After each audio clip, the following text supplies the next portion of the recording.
Some songs don't just sound good, they see you. They hold space for what you don't have words for. They don't try to fix you or lecture you, they just sit with you in the mess, like a friend who doesn't mind that your room smells like existential dread and iced coffee. A good therapist doesn't say, "Here's how to feel." They'll say, "I'll be here with you while you figure it out." Music can do that too. It doesn't just explain, it reveals. It slips past your intellectual bouncer and walks right into your nervous system like it owns the place. And in this video, we're going to reveal why some songs feel like therapy. I'm Joe Sonza. Together we'll reveal how music connects us with others, culture, and ourselves. This is Aux. Plug in. Sigmund Freud believed that the unconscious mind speaks in hidden ways through dreams, slips of the tongue, and art. Songs function like dreams.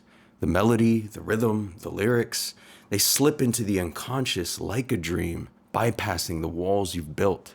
Carl Jung believed this to be an archetypal world, a realm deeper than logic, where meaning swims in symbols and where music can act as a container for deep emotions. When a song hits different, it's not just because of the 808, it's because it speaks to something ancient and universal inside you. Doechii, The Nile is a River. Some songs don't just tell a story, they trap you inside one. Doechii's Denial is a River is a panic spiral in audio form, a frantic, self-aware conversation where the past, present, and public perception blur into one. It's therapy, but the kind where you argue with your therapist and then leave dramatically mid-session. And at the very end, when I breathe, you breathe, all right? not a redemption arc, not closure, a breathing exercise. Literally, controlled breathing. On a track. Yes, you're being walked through a somatic regulation technique. You think it's a vibe, but it's also a cry for help with a BPM. The title, a nod to Wendy Williams' meme moment, sure, but also Freud's favorite defense mechanism, denial. The mind's way of dodging reality when it's too painful to face. As in, my ex couldn't possibly have a secret family in another time zone. Doechii raps about discovering her ex's hidden life through a DM, the way denial shatters in an instant.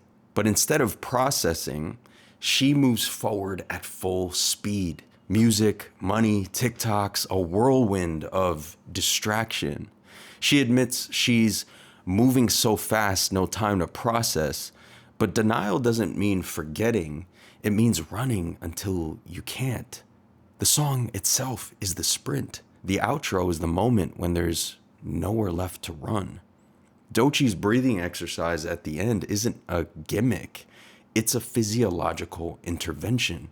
In trauma therapy, controlled breathing is used to regulate the nervous system when emotions spiral. When she says, "When I breathe, you breathe," it's half affirmation, half hostage negotiation with her own nervous system.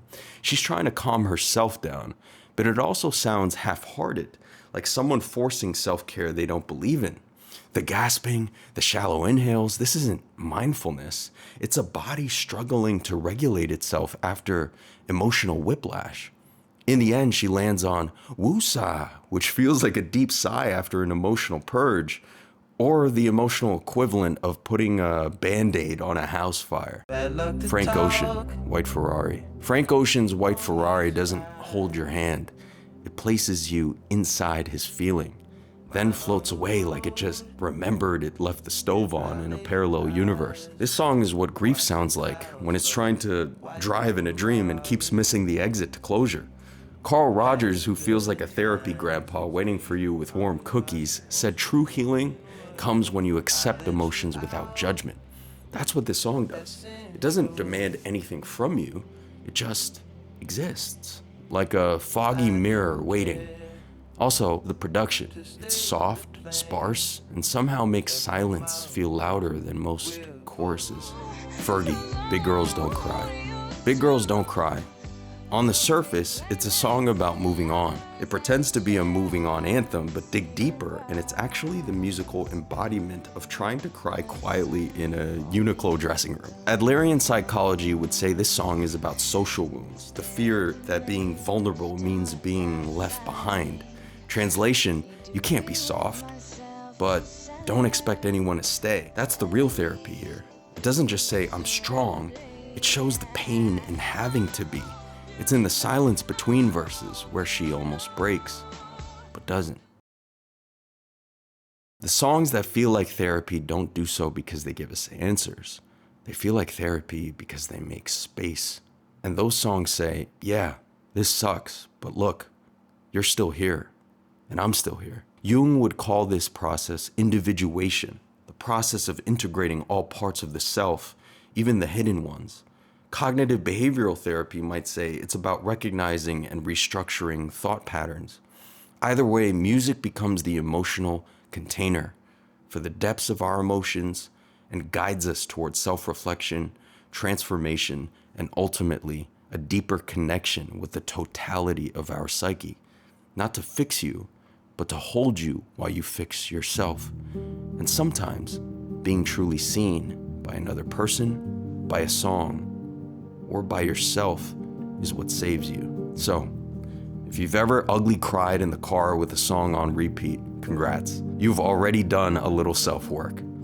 And if you want to keep decoding the music that decodes you, subscribe. I'm Joe Sonza. This is Aux. See you next time.